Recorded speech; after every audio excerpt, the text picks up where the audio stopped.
¿Te imaginas ser elegido por Dios para liderar a toda una nación, y terminar como un hombre completamente solo, quebrado y olvidado? Esta es la historia real de Saúl, el primer rey de Israel. Un hombre que empezó siendo humilde, pero terminó consumido por su propio orgullo.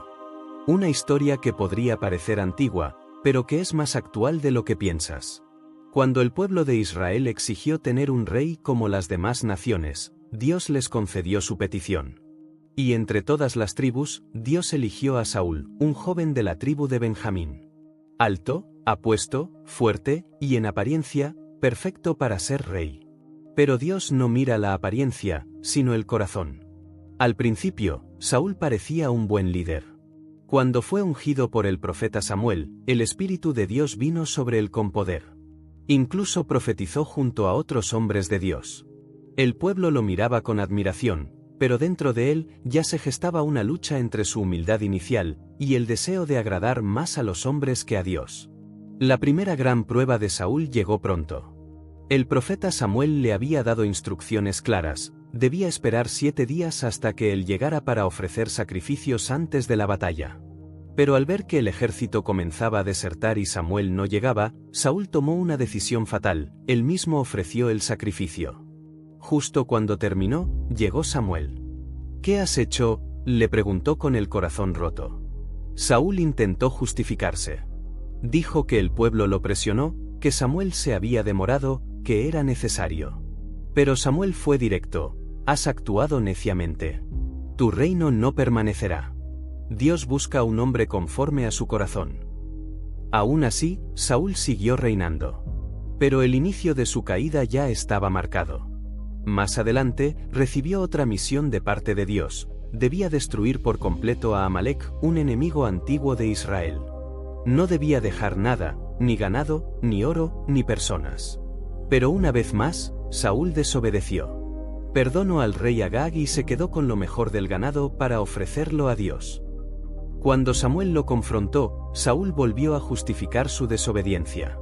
Fue entonces cuando Samuel pronunció una de las frases más poderosas de toda la Biblia: ¿acaso se complace Dios tanto en holocaustos y sacrificios como en la obediencia? La obediencia vale más que el sacrificio. Porque como pecado de adivinación es la rebelión, y como ídolos e idolatría, la obstinación. Desde ese día, el Espíritu de Dios se apartó de Saúl. Y en su lugar, vino un espíritu tormentoso. La paz se fue. El descanso desapareció. Saúl, lleno de celos y enojo, comenzó a ver a David, un joven pastor valiente que había matado a Goliat, como una amenaza. Aunque David nunca le faltó el respeto, Saúl lo persiguió por años, intentando matarlo una y otra vez. Su corazón, que alguna vez había sido sensible a la voz de Dios, ahora estaba lleno de temor, paranoia y oscuridad. Pasaron los años y la guerra volvió a tocar las puertas de Israel. Los filisteos, eternos enemigos, se preparaban para una gran batalla. Pero esta vez, Saúl no tenía dirección divina. Samuel había muerto. Y cuando Saúl buscó al Señor, el cielo guardó silencio. Oraba, pero no había respuesta. Consultaba a los profetas, y nadie oía. El mismo rey que antes fue guiado por Dios, ahora estaba solo. Desesperado, tomó una decisión trágica: buscó a una medium, una adivina en Ende. Aunque él mismo había expulsado a todos del reino, esa noche, disfrazado, cruzó la oscuridad buscando respuestas. Le pidió que invocara al espíritu de Samuel. Lo increíble es que Samuel apareció. Pero no trajo consuelo. No trajo esperanza. Solo juicio. ¿Por qué me molestas haciéndome venir?, preguntó. Saúl, con el alma destrozada, dijo: Dios se ha apartado de mí y no me responde, por eso te llamé. Samuel fue directo: Jehová se ha vuelto tu enemigo. Como no obedeciste su voz, mañana tú y tus hijos morirán. El Señor entregará a Israel en manos de los filisteos. Al oír esto, Saúl cayó al suelo, sin fuerzas. Ya no era el joven fuerte y prometedor, sino un hombre quebrado por sus propias decisiones. Aún así, se levantó, se armó, y fue a la guerra. Pero la batalla fue brutal. Sus hijos murieron uno a uno, incluyendo a Jonatán, su hijo fiel, su heredero, su esperanza.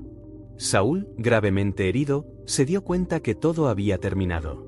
No quería que los filisteos lo atraparan, lo humillaran o lo torturaran. Entonces, se arrojó sobre su espada. Así terminó el primer rey de Israel. No por la fuerza de sus enemigos, sino por la fuerza de su propia desobediencia. Pero lo más impactante no es su caída, sino que todo pudo ser diferente. Si tan solo hubiera escuchado. Si tan solo hubiera obedecido. Si tan solo hubiera esperado. Cuando David supo lo que ocurrió, no celebró. Lloró. Lloró profundamente por Saúl y por Jonatán. Escribió un lamento que aún hoy estremece, como han caído los valientes. Porque el fracaso de Saúl no era una victoria para David. Era una advertencia para todos los que un día reciben una promesa, pero eligen un camino distinto. Esta historia no es solo la de un rey olvidado, es la historia de cualquiera que, teniendo la voz de Dios cerca, decide ignorarla. De aquellos que cambian obediencia por conveniencia. Que buscan agradar más a los hombres que a Dios. Y que terminan, como Saúl, en el silencio. ¿Y tú?